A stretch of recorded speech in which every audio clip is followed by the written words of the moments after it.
Indeks harga saham gabungan bergerak melemah sepanjang perdagangan hari ini, sementara rupiah berhasil menguat tipis. Untuk informasi selengkapnya kita bergabung dengan Mercy Wijaya langsung dari Bursa Efek Indonesia.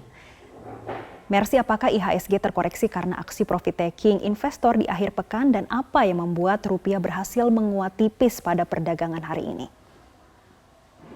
Ya, betul sekali Jessica. Hari ini pergerakan indeks harga saham gabungan diwarnai aksi profit taking. Terutama aksi profit taking ini terjadi pada saham sektor teknologi yang melemah 2,1%. Ini searah juga dengan pelemahan sektor teknologi di kawasan Asia dan juga di Amerika Serikat. IHSG pun melemah 0,5% saat penutupan perdagangan di level 7.056. Selain saham sektor teknologi, kami juga memantau pelemahan yang cukup tajam pada saham non-cyclical atau saham barang konsumsi sampai 1,28%. Di sisi lain, saham yang tergabung dalam indeks LQ45 ini juga mengalami pelemahan 0,3%. Pelemahan pada indeks harga saham gabungan ini searah dengan pelemahan yang terjadi pada indeks utama di kawasan Asia. Hanya indeks RTM Singapura yang berhasil menguat 1,6%, sementara indeks Nikkei Jepang melemah 0,8% dan indeks Hang Seng Hong Kong turun tajam sampai 4,1 karena pelemahan saham teknologi, di antaranya saham Xiaomi, Alibaba, dan juga Tencent ini melemah lebih dari 5%. Pelemahan tajam pada indeks Asia ini terjadi setelah Bank Sentral Jepang mengumumkan bahwa pihaknya menahan suku bunga rendah di minus 0,1% pada bulan ini.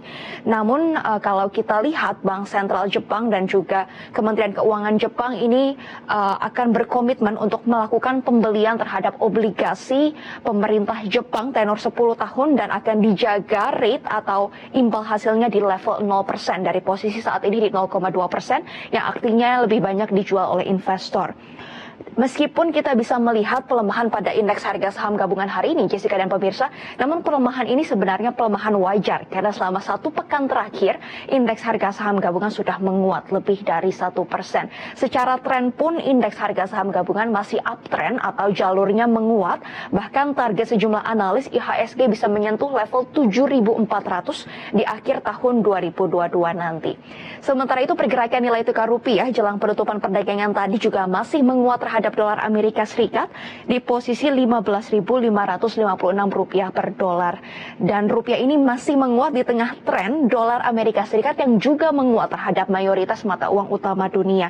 Dolar Amerika Serikat menguat 0,25% di level 110. Ini disebabkan karena data ekonomi yang positif di Amerika Serikat, di antaranya pertumbuhan ekonomi yang positif di triwulan 3 tahun 2022 yaitu tumbuh 2,6% jika dibandingkan dengan kuartal sebelumnya, dan ini merupakan pertumbuhan ekonomi di Amerika Serikat yang positif untuk pertama kalinya di tahun 2022 ini, karena di triwulan pertama ekonomi Amerika Serikat minus 1,6% dan di triwulan 2 minus 0,6% secara kuartalan.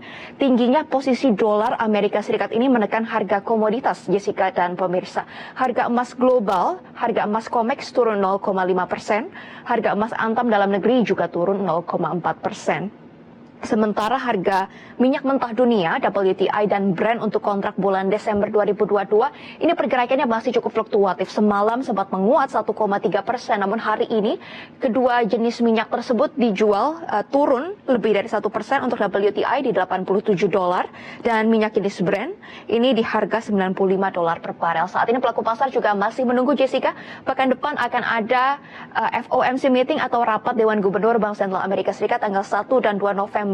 Akan dinantikan hasilnya apakah akan ada kenaikan 75 basis point atau artinya The Fed ini masih akan agresif menaikkan suku bunga, atau kenaikan suku bunganya akan lebih kecil dari perkiraan pelaku pasar. Ini akan menjadi perhatian pelaku pasar di pekan depan. Demikian Jessica, laporan kami dari Studio Bursa Efek Indonesia. Kembali ke Anda di studio.